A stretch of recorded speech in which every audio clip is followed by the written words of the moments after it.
You said you want to travel more this year, right? Right? So this episode is all about funding your travel, not dreaming about it, actually setting it up. Because I want us all to be on flights this year. So the biggest reason people don't travel is when it's time to book that trip, all of a sudden their money is gone. Their travel money is disappearing. So how do we combat that? Honestly, I have a bucket too, aka a travel fund. So what I did was I opened up a high yield savings account and I treat travel like a bill. So it is a line item in my budget and not like I have a couple extra dollars this check, let's put it away. No, there are reoccurring transfers set up to my high yield savings account every single month. Let's talk about it. So what I've done in my budget is either it's 25, 50, maybe even 100, maybe more that gets sent to my high yield savings account every single time I get paid. When I treat travel as a bill, it means that travel is important to me and I want to do this.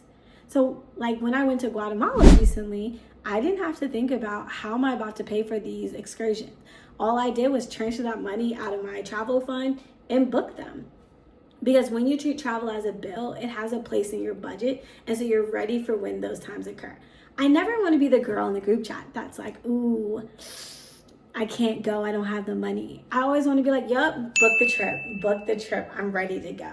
So if you want to travel more, make sure you create your bucket too, your travel fund, in a high yield savings account. Do not go into Chase Savings where you get 0.01 interest. No, you want to go into high yield savings, you get more interest, you get more money over time. So create your bucket too, and travel is a bill.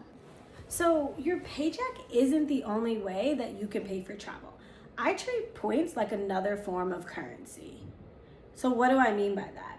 Having the right cards for your everyday spending is going to change the game for you. So like for me, I have my City Advantage, the one by American Airlines, and I use this mainly for gas and whenever I'm about to fly American. I opened this when they had a 0 annual fee for a year and I got 80,000 bonus points. My Amex Gold, probably one of my most used cards. I live in New York City. I eat out all the time and I love to buy groceries that may go bad.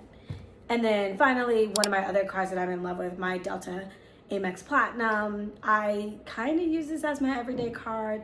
It's really not a good everyday card. I should be using my Capital One Venture, but because I want status, I tend to use it. Please don't kill me if you're into points and miles and you know that I'm using this.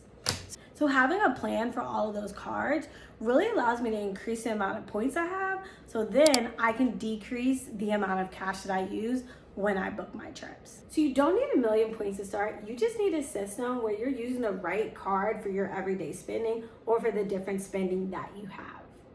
Like, I would not tell you to go out and get the Amex Platinum as your first card. Not the best choice. There's some rules around Amex that you want to follow. So you want to go out and get a card that is perfect for you. I typically tell first timers get that Chase Sapphire Preferred because I think it's a great starter card. I personally have over 13 cards. I only showed you 3 of them, but I have a ton. Annual fees, no annual fees, a mix, different ecosystems, because I really want to travel more, and that's the only way for me to do it realistically. So at the end of the day, cash plus points makes it so that you can travel more often, and instead of asking people like, oh my goodness, you're always out of town, they're gonna be asking you, oh, so you always out of town? How? I don't fund travel with one big hack. It's literally small wins stacked on top of each other. Take this jacket, for instance. It is literally the coldest winter ever in New York and I needed a winter jacket. So what am I gonna do?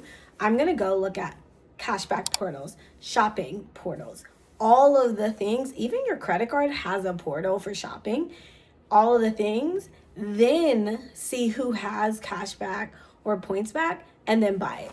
Now I have a winter coat. For all those asking me why I didn't have a winter coat in New York, that's not what we're talking about right now. But it's the small wins. So your cashback portals, your dining portals, your shopping portals, literally everything online has a way for you to earn additional points. So not just your regular credit card points, I'm talking about those additional points because those are really what is going to fund your travel. So start looking at them before you make purchases. So the system is simple. You're going to create your bucket too. automate your savings because traveling is a bill. Then you are going to find your everyday credit card and use it.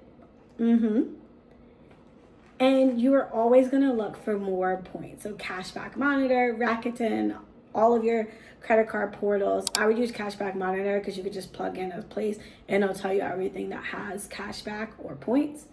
But you are going to create a system because we need to make it out the group chat and we want to travel more. Your life is a source of income. So let's treat it that way. And if you watch this and you're thinking, okay, cool, like I can do those things, but honestly, I just need more cash, because honestly, so do I. I'm gonna follow up this video with a video on how to make more cash. And no, it is not getting a second job, because honestly, I don't even have the time.